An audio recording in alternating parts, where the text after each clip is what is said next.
మీకు గుర్తుందా? అప్పుడు కరోనా టైంలో అన్ని రిస్ట్రిక్షన్స్ ఉన్న టైంలో లిక్కర్ షాపుల దగ్గర ఒక 2, 3 చోట్లన మద్యం పెట్టారు.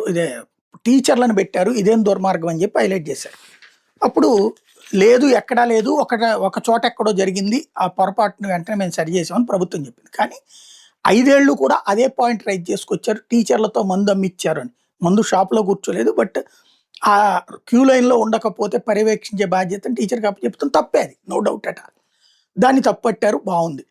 ఇప్పుడు సచివాలయ సిబ్బందిని తీసుకెళ్ళి శివరాత్రి నిర్వహణ జరుగుతున్న చోట టాయిలెట్ల దగ్గరన చూసే బాధ్యత అప్పచెప్పారట. టీచర్లకి వాళ్ళ స్కూల్లో ఉన్నటువంటి టాయిలెట్ ఫోటో తీసి పెట్టమని, టాయిలెట్ కడగాల తుడవక్కర్లా. అక్కడ ఫోటో తీసి పెట్టమన్నారు. దాన్ని తప్పుపట్టారు. సచివాలయ ఉద్యోగులను అట్లా చేయొచ్చు. సచివాలయ ఉద్యోగులను అక్కడ పెట్టొచ్చు. ఇది ఇప్పుడు రైటా? రాంగా? అంటే ప్రభుత్వం రైట్ అంటుంది. ప్రతిపక్షం రాంగ్ అంటుంది. అది పక్కన పెడితే సచివాలయ ఉద్యోగుల మీద మాత్రం ఖచ్చితంగా ఒక కుట్ర జరుగుతుంది. ఏమిటి ఆ కుట్ర అంటే, సచివాలయ వ్యవస్థ జగన్ తీసుకొచ్చాడు. ప్రజలకి చేరువైన వ్యవస్థ. వాలంటీర్ సచివాలయం. ప్రజల వద్దకు పాలన అనేటటువంటిది ఆ రోజుల్లో గొప్పది.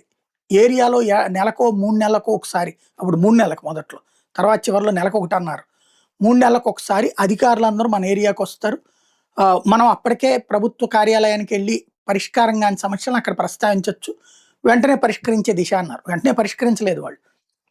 కానీ అసలు వచ్చారు మన ఏరియా కన్నా తృప్తి ఉండేది. ప్రజల వద్దకు పాలన అన్నాడు. జగన్ ఇంటి వద్దకే పాలన తీసుకొచ్చాడు. 2000 ఇళ్ళు ఉన్నటువంటి చోటన ఒక సచివాలయం. ఆ సచివాలయానికి అనుబంధంగా వాలంటీర్లు, ప్రతి 40 ఏళ్లకి ఒక వాలంటీర్. ఈ వాలంటీరు ప్రజలకు సంబంధించినటువంటి సర్టిఫికెట్లు తెచ్చిపెట్టడం నుంచి సచివాలయంతో లింక్ చేసుకుని అద్భుతంగా చేసేవాడు. వాలంటీర్లకు 10,000 జీతం ఇస్తామని మోసం చేసి ఉద్యోగాలు తీయడం ద్వారా ప్రజల వద్దకు వచ్చిన పాలనని, ఇంటికి వచ్చిన పాలనని చెడగొట్టారు.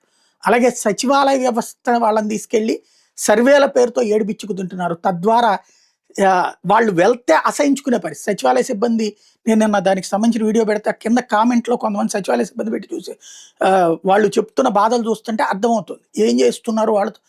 ఇళ్ళ దగ్గరికి వెళ్ళమంటున్నారు. ఇళ్ళ దగ్గరికెళ్తే ఈ సర్వేతో నాకేం సంబంధం లేదయ్యా అంటే, లేదు నువ్వు చెప్పాల్సింది. ఇంకోటి క్వెషన్‌లు 2, 3 క్వెషన్‌లకోసారి అది దాంట్లో ఫీడ్ చేస్తే ఓటీపీ రావాలట. ఆ ఓటీపీ నమోదు చేయాలట. ఇట్లాగా సర్వే పక్కాగా చేస్తున్నామని చెప్తున్నారు. వాళ్ళు వద్దురా నాయనా అని వాళ్ళని ఎత్తిన. వాళ్ళేమో తిట్టిపోస్తున్నారు. నువ్వు ప్రభుత్వ పథకాలు మాకేం తెచ్చివ్వడం మానేసి సచివాలయ సిబ్బంది మమ్మల్ని ఆ పని, ఈ పని అని అడుగుతూ మాకెందుకు ఈ సర్వేల పెంట అని వాళ్ళు అడుగుతున్నారు. దీంతో వాళ్ళు తప్పుడు సర్వేలే ఇస్తారు ఇకప్పుడు. వాళ్ళని వీళ్ళని బతిమలాడుకుని. ఇంకో పక్కన ఆ హెరాస్మెంట్‌తో సూసైడ్‌లు చేసుకునేవాళ్ళు, లేకపోతే గుండాకి చచ్చిపోతున్నటువంటి వాళ్ళు.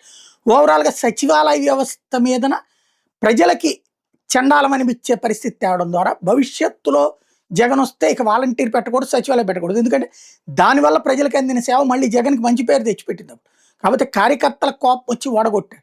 కాబట్టి మళ్ళీ భవిష్యత్తులో అదొస్తే గనక జగన్‌కి మంచి పేరొస్తది. అది చెడగొట్టడానికే జరుగుతున్న కుట్ర కనబడుతోంది.